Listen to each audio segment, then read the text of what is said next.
Avec autant de sensibilisation, est-ce qu'on enregistre toujours de nouveaux cas de contamination au Cameroun? Bien sûr, que ce soit au Cameroun, que ce soit à travers le monde entier, les cas de VIH-Sida, de contamination sont toujours enregistrés. Mais les efforts à la fois des États du Cameroun et des partenaires au développement et du gouvernement américain, des partenaires bilatéraux, ont permis que le taux de prévalence soit en baisse, le taux de prévalence donc, qui est dans cette proportion des personnes vivant avec le VIH-Sida à un moment précis dans une localité. Au Cameroun, on parle de 2,1%.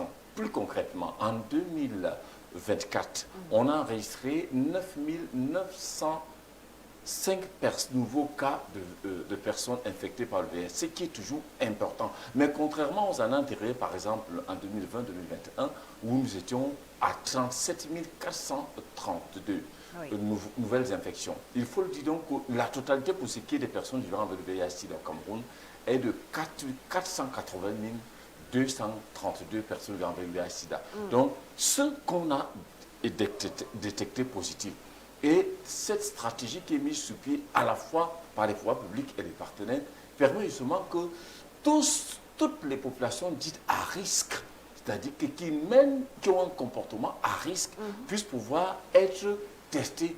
Il y a la stratégie qu'on appelle test and treatment, c'est-à-dire le linkage. Une fois on te traite, même si c'est au milieu de la nuit, on te lie directement au traitement pour stopper la chaîne de transmission. Donc au Cameroun, pour cette année, on a encore enregistré, mais un taux faible par rapport aux années antérieures. D'accord. Alors parlons justement du gouvernement camerounais et ses partenaires. Est-ce qu'on peut dire qu'ils sont toujours engagés dans la lutte contre cette maladie? Bien évidemment, l'engagement y est tous azimuts parce que si vous fréquentez les lieux qu'on appelle les hotspots, oui, en fait, c'est les points chauds, c'est-à-dire que les coins où ceux qui sont habitués à se servir du sexe moyennant de l'argent fréquentent, vous allez vous rendre compte que, par exemple, l'activité de la prostitution aujourd'hui, elle a métastasé, elle a changé de paradigme. Et aujourd'hui, il est difficile de pouvoir la cerner parce que la pratique ancienne qui consiste à avoir des femmes au bord des rues, dans les auberges, elle a été quadrillée par les ONG, les organisations de la société civile, qui vont nuitamment tester et lier au traitement toutes les personnes exposées, toutes les personnes à risque. C'est-à-dire que lorsqu'on vous traite, on vous teste et que vous êtes positif, on travaille avec vous pour que vous donniez les contacts de quelques clients que vous connaissiez et même des membres de vos familles si vous avez des enfants. Toute la chaîne doit être testée pour que s'il y a des personnes qui sont identifiées positives, qu'on les mette également sous traitement.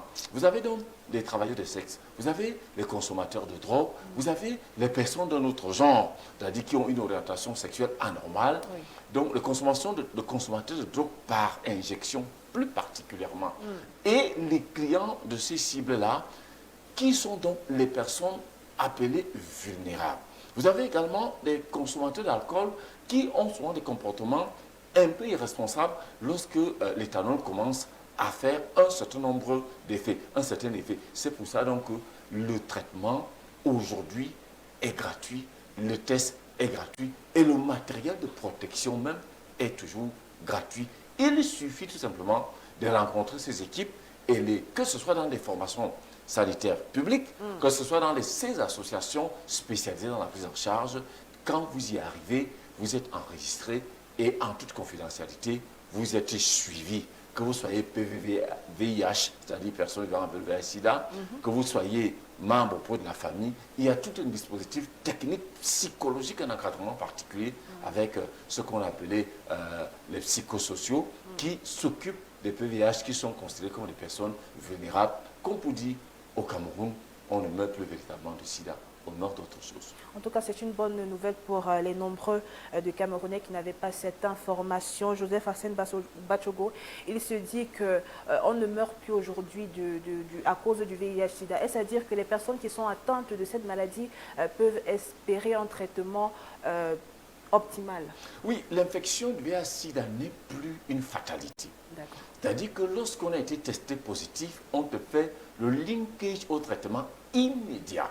Et quand tu prends normalement ton traitement à base des ARV, la trithérapie, Au bout de 3 mois, vous faites un test, un examen de la charge virale pour voir la quantité, parce qu'il y a tout un calcul chimique qu'on fait là-dessus pour voir le taux de VIH-Sida dans ton sang. Au bout de 6 mois, lorsque tu as suivi normalement ton traitement, tu devrais être normalement détecté avec une charge virale inférieure à 1000 copies. Ça veut dire que si on te fait un test rapide, tu seras testé positif. Mais quand on te fait la charge virale, tu ne peux plus contaminer.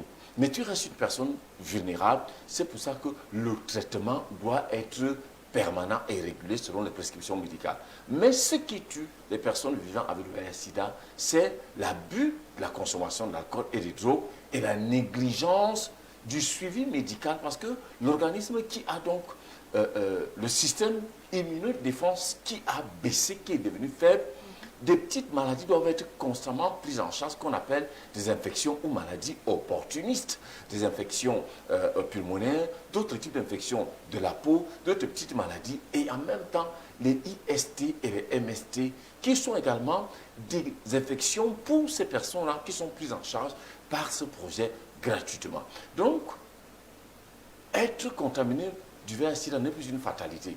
Si quelqu'un a un partenaire qui est contaminé par le VIH-Sida, il n'a plus besoin d'aller demander le divorce, parce qu'au bout du traitement, ils font des enfants séronégatifs sans VIH-Sida. On a dans ce projet identifié, pour ceux qui ont suivi permanemment le traitement, des partenaires qui sont testés séropositifs et d'autres qui sont testés séronégatifs, et ils vivent en toute fidélité leur amour et leur foyer sans que les enfants ou les partenaires soient contaminés.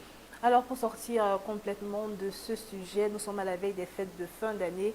Quel message nos téléspectateurs peuvent recevoir de vous pour passer l'année 2025 en étant séronégatifs? Le premier message, c'est nous encourageons les Camerounais à faire les tests qui sont gratuits de VIH-Sida tous les 3 mois. Pour ceux qui sont en couple, pour ceux qui sont mariés, pour ceux qui sont sexuellement actifs. Ça vous permet justement de connaître votre statut sérologique. Et de deux, si vous prenez des risques d'avoir des relations sexuelles avec des personnes dont vous ne connaissez pas le statut, protégez-vous. Les préservatifs dans les centres de santé, pour ce qui est des sites PEPFAR, les préservatifs dans ces OSC en charge sont distribués gracieusement chaque fois que vous irez vous faire tester. Avoir un comportement responsable. Beaucoup plus aussi à la jeunesse qui prend beaucoup de risques dans les alcools, dans la consommation de la cigarette, et puis d'autres stupéfiants qui sont interdits au Cameroun, mais dont la vente est toujours de manière illégale et clandestine opérée. Protégez-vous, faites votre test, ne perdez pas la tête lorsque vous décidez de pouvoir prendre la vie comme vous la sentez, en sorte que il vaut mieux, le Cameroun en a besoin de ses enfants en bonne santé. Même s'il est vrai que le traitement existe. Et s'il vous est arrivé que vous avez eu un rapport sexuel à risque la veille, le lendemain, allez immédiatement vous faire un test. C'est vrai qu'on ne peut pas détecter, mais il y a un traitement qu'on appelle la prophylaxie post-exposition. C'est-à-dire que vous aviez eu un rapport risqué, vous allez à l'hôpital et on vous donne ce traitement. Ça permet que si vous avez été infecté, le virus est anéanti, il n'a pas l'occasion de pouvoir. C'est juste 24 heures maximum, autre 48 heures. Au-delà de ça, ça devient compliqué. Donc, voilà le message que nous pouvons passer aux Camerounais qui vont célébrer la Noël et la Saint-Sylvestre pour qu'ils attaquent la nouvelle année 2025 étant en bonne santé, étant séronégatifs. C'est bien compris, Joseph Arsène Mbachogo. Merci pour votre participation et pour d'avoir partagé vos connaissances avec nous sur ce plateau. C'est moi qui vous remercie. Continuons ce journal pour parler de politique à présent. Chers téléspectateurs, le gouvernement vient de présenter son programme financier, économique, social et culturel pour le budget de l'année 2025. Le budget de l'État du Cameroun pour l'année prochaine s'équilibre en ressources et en emplois à la somme de 7 317,7 milliards de francs CFA, soit une hausse d'environ 39 milliards de francs CFA par rapport à l'année dernière. Plus d'informations sur le sujet avec vous, Jordan Youssef Omekon. Pendant plus de 2 heures de temps, Le Premier ministre chef du gouvernement s'est exprimé ici devant les députés, les élus du peuple camerounais pour présenter le programme économique, social et culturel de l'État du Cameroun pour l'année 2025. Joseph John Gauthier, dans son allocution, a commencé par faire le bilan de l'année 2024 qui tire à sa fin en parlant des problèmes auxquels les Camerounais étaient confrontés. L'inflation record, 7% quasiment. Le taux de croissance au Cameroun qui était entre 3,1% et 3,7%. On va, dans un premier temps, écouter le point qui a été fait par le Premier ministre chef du gouvernement dans son discours.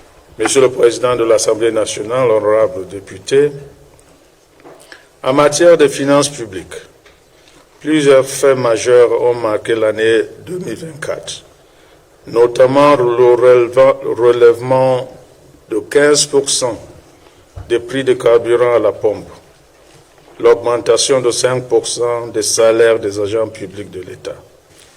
Globalement, l'activité économique nationale est restée soutenue par le secteur non pétrolier.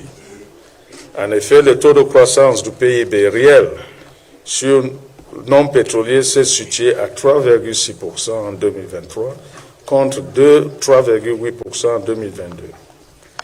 Les recettes fiscales non pétrolières se sont chiffrées à 2078 milliards 400 millions de francs CFA sur un objectif annuel de 2904 milliards 100 millions de francs CFA, soit un taux de réalisation de 72%.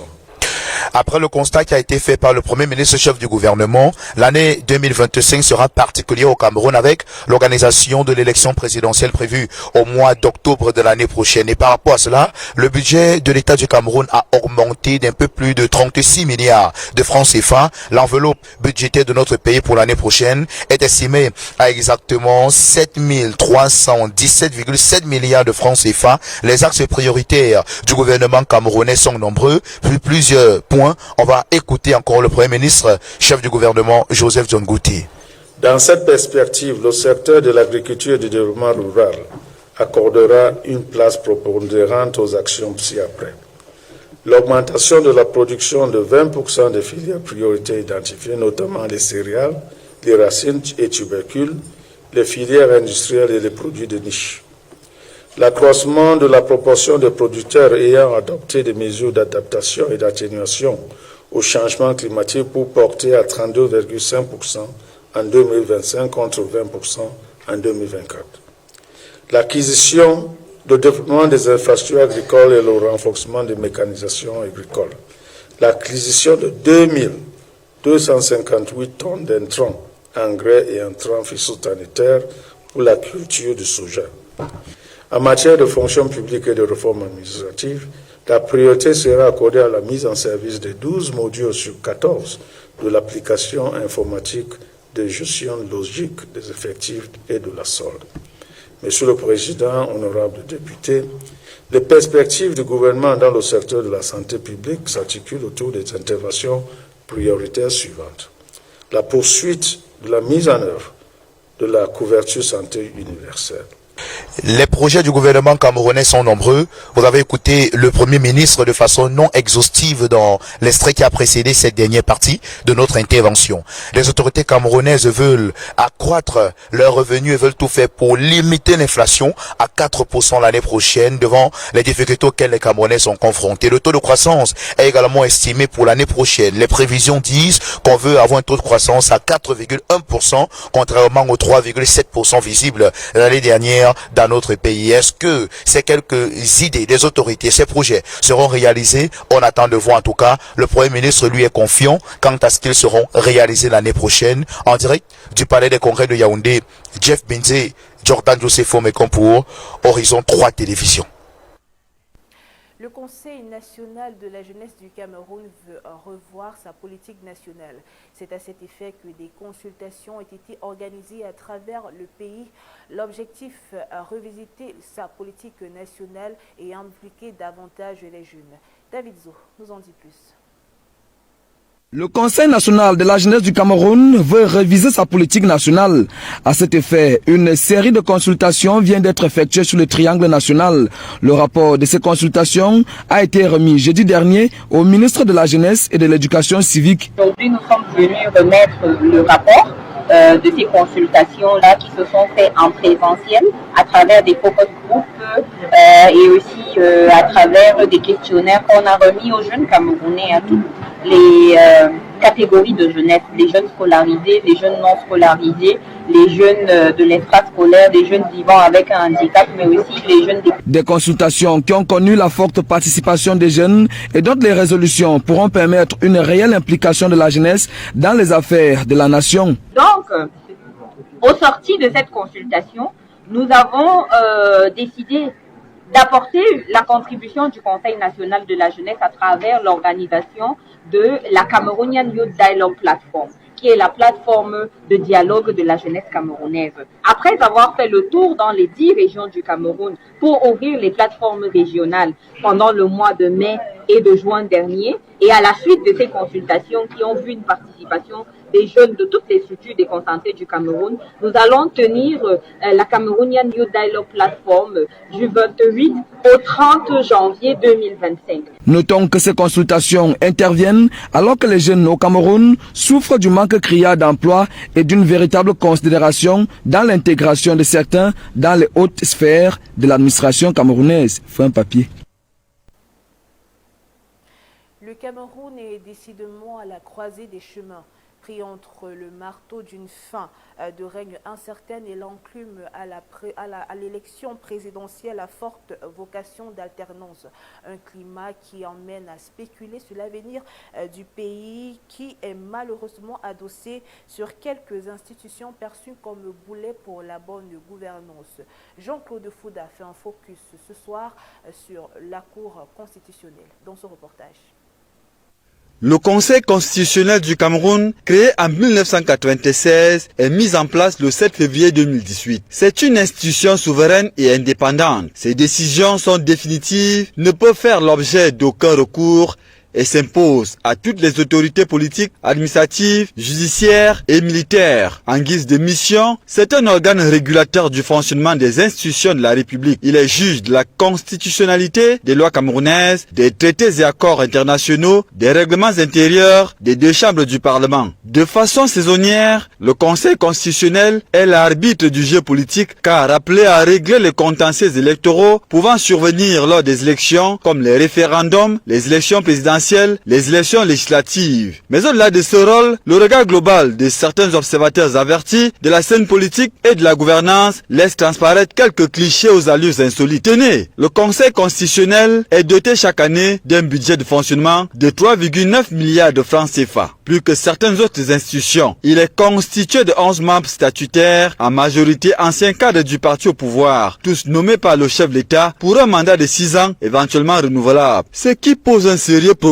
quant à sa crédibilité et son impartialité lors des arbitrages tels qu'évoqués par certains partis politiques d'opposition. Il est à noter que son président Clément Atangana est en poste depuis le 7 février 2018, date du lancement officiel, soit 22 ans après la création de cet organe. Un écart plutôt questionnable au regard de la nécessité et l'urgence qui s'imposait alors, mais une incongruité qui peut rentrer sur les curiosités de cette institution jugée budgétivore, avec des membres dont l'âge varie entre 84 ans pour les plus âgés et 57 ans pour le plus jeune, soit une moyenne de 75 ans. Les membres, tous anciens hauts commis d'État, auraient bénéficié de 25 millions de francs CFA chacun lors de la proclamation du résultat du scrutin présidentiel de 2018, pendant que le président Clément Atangana aurait perçu 50 millions tout simplement pour dire irrecevable. Ce qui du reste représente 20 ans de salaire d'un fonctionnaire de catégorie A2 au Cameroun. Ajoutez à cela, les membres disposent tous des résidences, véhicules de fonction avec garde du corps et des salaires astronomiques et tutti quanti. A contrario, leur travail quotidien reste encore intraçable, encore moins leur impact sur la vie des populations.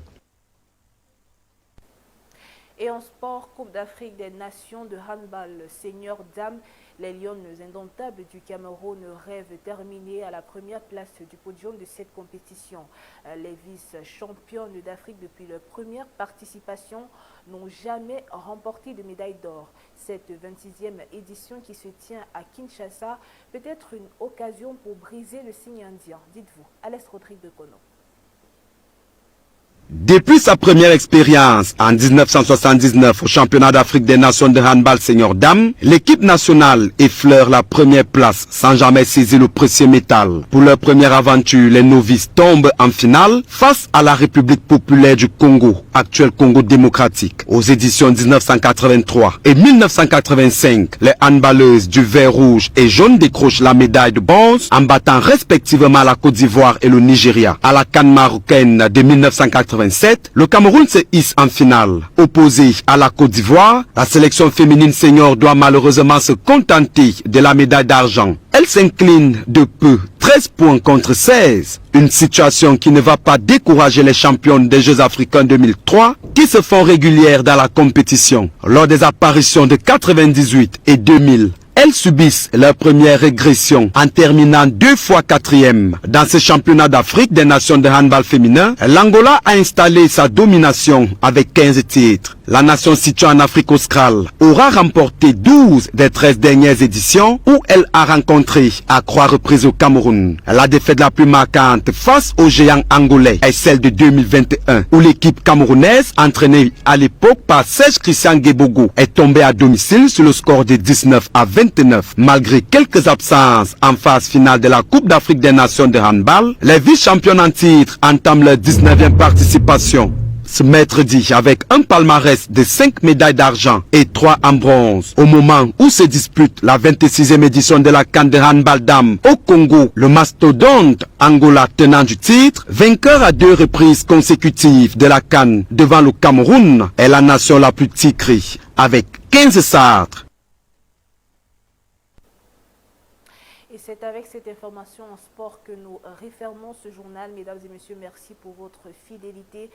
Juste après moi, retrouver Romaric Noifeu à la présentation de l'émission 90 minutes en face avec son invité de ce soir. Quant à moi, je vous dis à la prochaine et que Dieu bénisse le Cameroun.